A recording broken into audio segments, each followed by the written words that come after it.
What sounds like a lawnmower might be one of the most dangerous things in current military use. The Shahed 136, it is not the fastest weapon, it's not the stealthiest or the most precise, but it is extremely available in enormous numbers, and it is nearly impossible to defend against economically. It has already reshaped the wars in Ukraine and the Middle East, and now the United States intelligence believed it might be sitting in Cuba, 90 miles from American soil. This is the full story of the drone that broke modern air defense, the Shahed 136. What is this? Well, the Shahed 136 is a one-way attack drone, or also called a loitering munition kamikaze. It has one job: fly to target and destroy itself against it. Physically, it's very straightforward. The airframe is only 3.5 meters long with a 2.5 meter crop delta wingspan. It weighs about 200 kilograms, and the nose carries a high explosive warhead of around 50 kilograms. However, some upgrades to later variants, like the Russian Garand, use a 90 kilogram, packed with a tungsten ball bearing for maximum fragmentation. Power comes with the Mado MD550 piston engine. This is basically just a reverse engineered copy of the German Liebach L550E. It is mounted at the rear, so it's a pusher propeller, kind of like the Dornier 335, if that gives you kind of an example. The engine is the source of the drone's signature sound, which is a buzzing, moped-like drone that many Ukrainians describe hearing minutes before impact. And actually, I know people personally who have heard this, and they also explain the same thing. The top speed is approximately 185 kilometers per hour, range is estimated between 2,000 and 2,500 kilometers. Navigation runs on a combination of internal guidance and satellite systems. Mainly GLONASS is their GPS source. This is the Russian GPS, and newer variants of the Shahed make it very difficult to jam this, which is a very effective tool. Plus, it's a Russian satellite, so it's already protected against Western powers, because we will not mess with that unless we're in a conflict with Russia or China, etc. It launches from a portable rail mounted on the back of a standard truck. It uses a rocket-assisted booster that fires and gets it airborne, and then it will eject. The entire launch system is very mobile, concealable, and reusable, and this is being used effectively in the Iran-America war, as I will mention later. Despite being built under international sanctions, teardown analysis of captured drones feel that 80% of its electronics originate in the United States, from companies including Texas Instruments, NXP superconductors, and Analog Devices. One variant was actually found to contain a $249 NVIDIA Jetson AI computing kit, a product that was originally marked for students. This is letting you know that Iran is somehow getting these on the black market or importing them illegally using other companies. No one really knows, but they're very good at getting around blockades. And this really makes the idea that international sanctions might not be as effective as we might think. Why is the Shahed so effective? This is the part that has railed every military planner on Earth, and it comes down to simple economics. The Shahed 136 costs somewhere between $20,000 and $50,000 United States to build. The interceptors used to shoot it down can cost between $3 to $12 million each. Every time a defender fires a Patriot missile at a Shahed, they are spending up to 600 times more to destroy it than it costs to build. And Iran does not just send one at a time. The tactic is saturation. Launch dozens or hundreds simultaneously from multiple directions, forcing defenders to make impossible decisions about which ones to engage and with what. Interception rates are still very good against this drone, anywhere from an average of 83 to about 94%, depending on the defensive system and the terrain. In Ukraine, Gepard guns, and IRST batteries achieved as high as a 92 to 94% interception rate in the winter months of 2024-2025.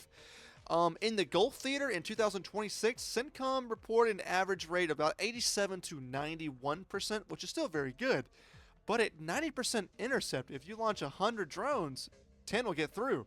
And if you launch 1,000, 100 get through. Patriot interceptors are a finite number of weapons we have. The production line for Shahed is not. Beyond economics, the drone is physically difficult to detect, flying very low and slow. It presents a small radar cross-section, it blends into ground clutter, and can approach terrain hugging altitudes very low.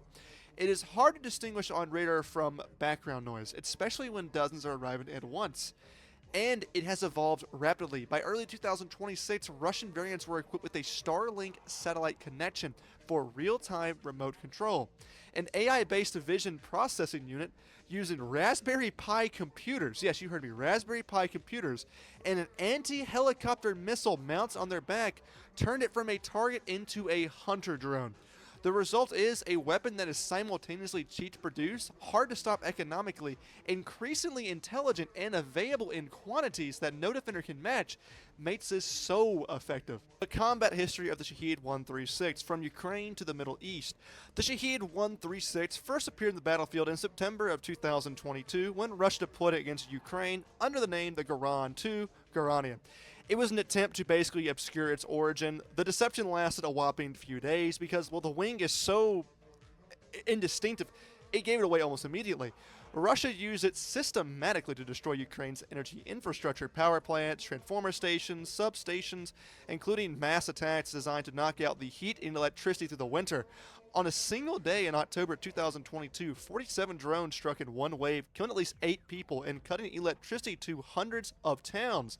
By 2025, Russia had launched over 38,000 Shaheds against Ukraine in 1 year alone, including 5,000 in September. At peak, Russia was producing approximately 170 Garan 2 drones per day. Then, the war came to Iran's own doorstep. When the 2026 U.S.-Iran war began on February 28, the Shahed 136 became the backbone of Iran's retaliation strategy. At the outset of the conflict, Iran had an estimated 80,000 Shahed drones in dry storage. With production numbers running at potentially as high as 400 units per day, Iran had a massive influence of these things. And on the launching day, the days of the war, they launched hundreds and thousands against U.S. and Israeli targets. They also attacked civilian and military infrastructure in Bahrain, Kuwait, Qatar, Saudi Arabia, and the UAE. Iranian drones would also strike the Ras Laffan industrial city in Qatar. This is one of the most critical energy facilities on Earth. They even knocked out a THAAD radar base in Jordan and the UAE. They caused sufficient damage at the casualties at the Prince Sultan Air Base in Saudi Arabia. The Shahed had pretty much come full circle. The weapon Iran built to export was now the weapon Iran used to defend itself. And to make it even more interesting, the United States had a copy. We made it the Lucas drone, or the Low-Cost Uncrewed Combat Attack System. It is just a reverse-engineered Shahed 136 by the Arizona company Spectre Works, and a cost of only $35,000 a piece. It's pretty good. It saw its first confirmed combat use in February of 2026, and as a U.S. official claimed, it, quote, put our forces at disadvantage. Now the U.S. was flipping the script using Iran's own logic against them. And if you thought it was just in the Middle East and Ukraine that these things happen, you are now probably wrong. That threat might be just 90 miles from American soil. In May of 2026, Axios reported that the U.S. intelligence believes Cuba had acquired approximately 300 Russian and Iranian military drones, with analysts pointing to the Iranian models consistent with the Shahed 136 or the Russia Garan 2 variant. CIA Director Ratcliffe made an unannounced trip to Havana. A U.S. Navy P-8 Poseidon reconnaissance aircraft flew the Cuban coast on the anniversary of the Bay of Pigs invasion, and the U.S. military ran a live counter-drone exercise off the Key West, framed publicly as counter-narcotics, but clearly with that second mission in mind. This made a lot of people wonder, and that Axios post really kind of seems like it could be true. The geography is stark. The Shahed 136 is a range of 2,500 kilometers from Cuba. It can reach virtually the entire southeastern United States. Florida, Georgia, the Gulf of America, Louisiana refineries, Texas energy infrastructure, all of it. Important caveats apply, though. The 300 drone figure has not been independently verified. Reuters cannot confirm it and may reflect a single official estimate. And analysts also note that Cuba acquiring drones is one thing, but Cuba actually firing them to the United States would be, well, to put it bluntly, a suicidal mission. Venezuela was also suspected of hosting Iranian drone infrastructure, but they never used it. And when the U.S. military action in January 2026 happened, that was never used. The underlying pipeline is real, though. Iran built the Shahed, Russia bought the blueprints and stood up its own production line.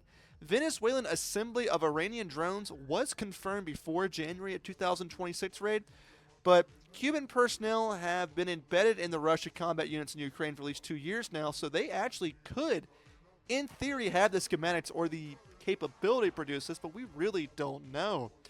If they do have this, though, this is a threat that is just off the coast of our country. And I don't really know if the United States is prepared for this. Is the American people prepared to live under the, shadow of Shaheeds potentially flying over them? I don't know. It's something really to think about.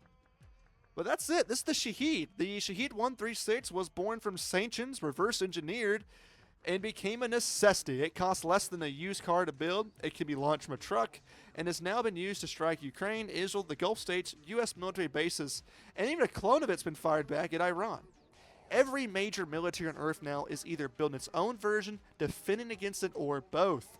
Ukraine has its own Shahed analogs. The U.S. has the Lucas. The Europeans have the ALM-20. And now this is what war is. Drone warfare has completely changed everything. It's not just who is the most effective missile, radar system, technological advancement. It's who can win an economic war. While we as a Western nation are the most advanced, I have no doubt in my mind, the East is really good at making economic weapons. And this really makes you wonder, in the event of a massive war, what would happen? Thank you for watching. I apologize for my lack of uploads last 3 weeks. I graduated college and I moved back home, so it's been a bit of an interesting time. I also got a job soon, so that should be also interesting. But thank you for watching, though. I don't care about that. Please subscribe. We're so close to 500 subscribers. If you do, I will thank you. If you want to comment something, I will try to reply to all of them. I usually do. If there's an inaccuracy or you want to just add to what I said, please feel free to do so. I appreciate you guys watching so much. Have a good one, and goodbye.